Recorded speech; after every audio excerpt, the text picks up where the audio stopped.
Welcome back, everybody. This is Eric here with Iraq Veteran 8888. All right, some more 2A news. Now, this isn't really news, but it is something that I want you guys to check out if you haven't seen it yet. This comes from a website called The Trace. Now, listen, before we get too crazy, I just want to mention something. Okay, I know The Trace doesn't exactly have a history of being, let's just say, pro-gun or anti-gun or even neutral when it comes to 2A-related things, right? But at the end of the day, right, some of the articles that they write make, some sense, right? They're trying to be neutral, they're trying to be objective in some of the things that they do. I mean, I've read through a lot of their articles before I printed this out to talk about this today. And yeah, there's some where they're, it's got a little bit of an anti-gun vibe. Some of them have a little bit more of a neutral to maybe even pro-gun vibe. So I truly do think that they're trying to be somewhat objective. So understand that I'm trying to make this video under the lens of being objective and fair. And I just want people to know that this is a resource that you can look at and check out. It's free. You can go over on the Trace's website. It's called the Gun Violence Interactive Shootings Map. It's kind of cool. I didn't know it was a thing. So what they do is they compile all this data into an interactive map.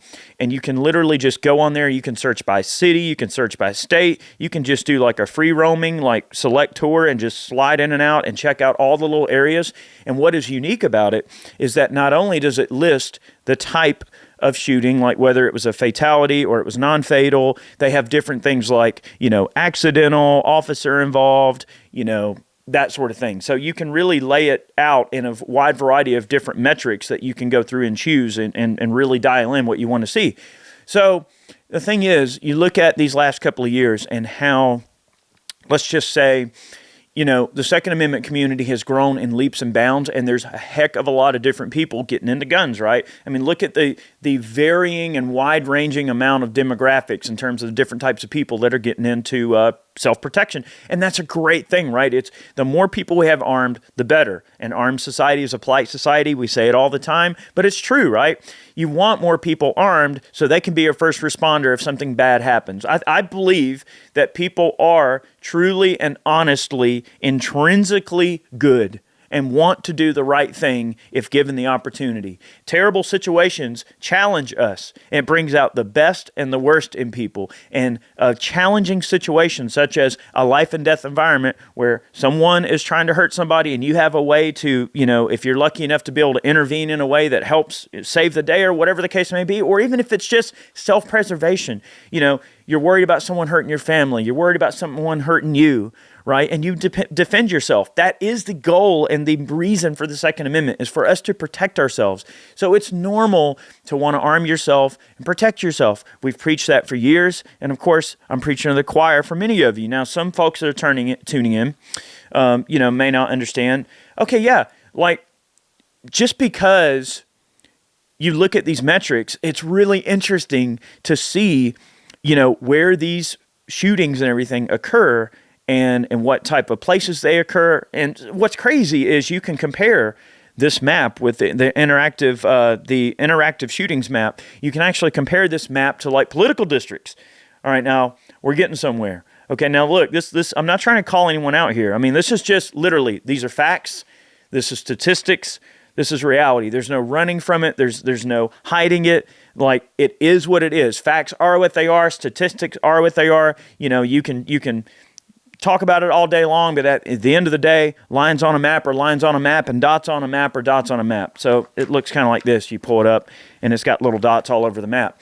You can literally scroll in and then select each individual dot, right? When you scroll out, you see all those little dots in a little tiny area, and you start dropping that over a political map. Oh, wait a minute. Well, so what's happening here? All these large cities that are all blue, right? They're all Democrat controlled. But yet they have the highest amount of violence. And it's so crazy. And when you break it down versus, let's say, officer involved, which, you'd like to think that an officer involved shooting is a justified shooting. Maybe it is, maybe it isn't. But officer involved shooting is just another word for a shooting, right? So if it's officer involved, it's still a gun death and it still gets counted towards this statistic, right? And then it also factors in accidents. So, someone, for instance, say you want to know if how many, hunting rifle accidents might be in your area. Now, it's not going to list the type of accident, but it tells you if it was accidental, if it was a suicide, if it involved, violence, like just straight up, murder, if you will. So it's a very interesting map because let's say what I'm getting back around to and why I went into that spill is because maybe you're a person who has become a new gun owner and you're not sure, like, how do you really know as a litmus test, like how violent your actual town really even is? I mean, is it that dangerous where you live? That's what's cool about this map. So you can pull it up, and not only does it give you the statistics for your individual area, I mean, down to like your literal like city. You can just scroll right in on your city, and you can see every shooting that's occurred in your city. It lists the date, the type, and all of that. So that's really interesting. So it sort of helps put in perspective like how dangerous your community might actually be. And I think when you start looking at the details, and you quickly start seeing, well, heck, there's a heck of a lot of places that don't really have these problems, and there's a heck of a lot of places that do have these problems. So when you put it into an interactive map, when you put that data into a clear and concise, you look at it and there it is, and you can't run away from that. That's where it's happening. It kind of starts to make you think, man, here I am, a guy that, like where I live, when I scroll into my area on the map, there hasn't been, anything bad going on here in quite some time. So it's almost like we're not the problem, right? But yet, they want to pass all of these laws and regulations, and, they want to weaponize the ATF against me over my braces. And they want to weaponize the ATF over us, over bump stocks and all of this mess. And all these things they're trying to ban, right? They're always talking about banning guns and all this. But taking my guns, what's that going to, that's not going to fix your problem where you're at. I mean, look, boys and girls, I'm looking at the map where I'm at. There ain't a lot going on, okay? I'm not the problem. And Farmer Joe down the road here ain't the problem. And the guy down in South Georgia here with his peanut farm ain't the problem. And all these folks all over the place here ain't the dang problem. It's like, y'all really have the gall to claim that we're the cause of all these problems. Us people out here are rednecks out in the woods with all our guns, that we're somehow the devil. But yet, y'all are the ones committing the crimes. Stop! But that's what this interactive map is kind of cool. It does showcase where the majority of these things happen, and that can help put it in perspective for you. If you're the kind of person who's been worried, and let's say you've armed yourself, it can kind of give you an idea of like, hey, this is the stuff that happens in your area, in your community, in your town. Here's the date. Here's what happened. It's eye-opening. It's interesting.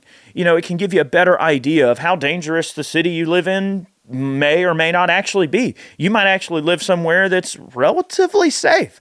Now, is that to say that you shouldn't get a gun? I mean, you should still own a firearm. Maybe it could be said that the reason those places are so safe is because people own firearms probably in a much higher percentage, right? So, we don't have the availability of that data to truly know. We'd have to, cross-reference several pools of data.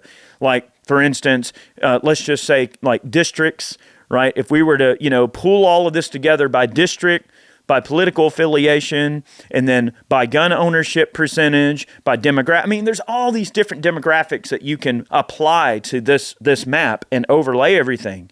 Now, it would take some time to overlay all that data, but it'd be really interesting. And I think we all know, the answer to this situation is like, you get people in these cities, and look, I get it. Cities are like bastions of culture. You get in there, and there's all these people, and everything's convenient, and there's all this culture. There's theaters, and there's operas, and there's just what we would view as just general culture. So much going on, and so many people crammed into a very small space, right? It creates this kind of odd mentality that doesn't exist when you get outside of the city. Okay, I'm not going to say that people out in the country and rural areas don't have issues or problems, or that they don't kill each other from time to time. Of course they do.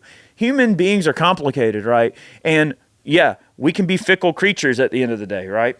But when you get people all crammed into a city, it's almost like it creates this weird mob mentality, and people get anxious and they get violent and they do terrible things to each other. And cities, tend to kind of breed that.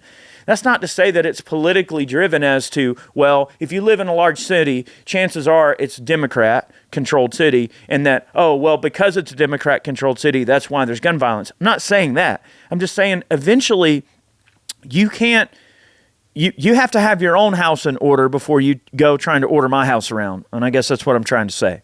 You ain't got no right to tell me how to live when we obviously ain't the people committing the crimes.